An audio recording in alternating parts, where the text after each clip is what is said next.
Spider-Man et Bob l'éponge. Une aventure épique entre deux mondes.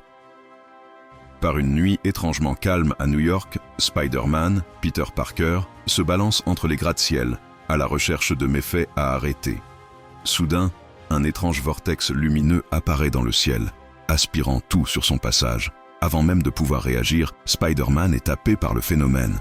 Quand Spider-Man reprend ses esprits, il se retrouve sous l'océan.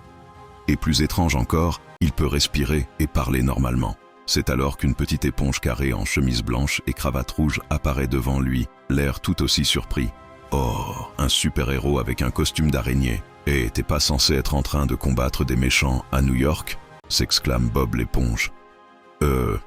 Normalement, oui, mais là, je crois qu'on a un petit problème interdimensionnel. » répond Spider-Man, scrutant les alentours. « Tu es une éponge qui parle ?»« Ouais, je m'appelle Bob, Bob l'éponge.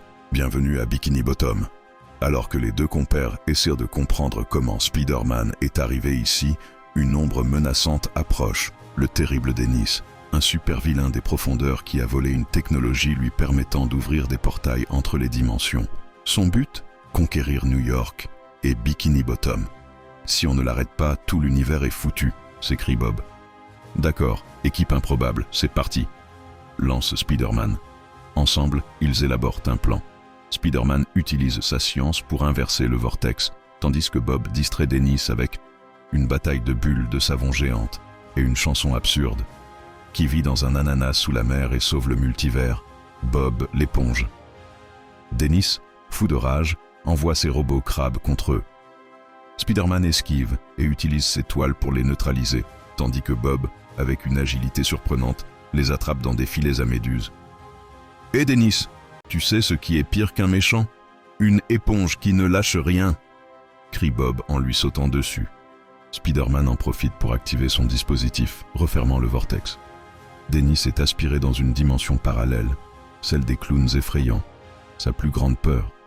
Avant de retourner dans son monde, Spider-Man et Bob se tapent dans la main, enfin dans la nageoire. « Et si un jour t'as besoin d'un sidekick sous-marin, appelle-moi », rigole Bob. Compte là-dessus et merci Bob, tu es un vrai héros. Et alors que le portail se referme, Spider-Man entend une dernière fois la voix de Bob. À la prochaine, Spider-copain, wouhou. Si vous aimez les histoires pleines d'action et de mystère comme celle-ci, n'oubliez pas de vous abonner à la chaîne. Avec Spider-Man. Fin.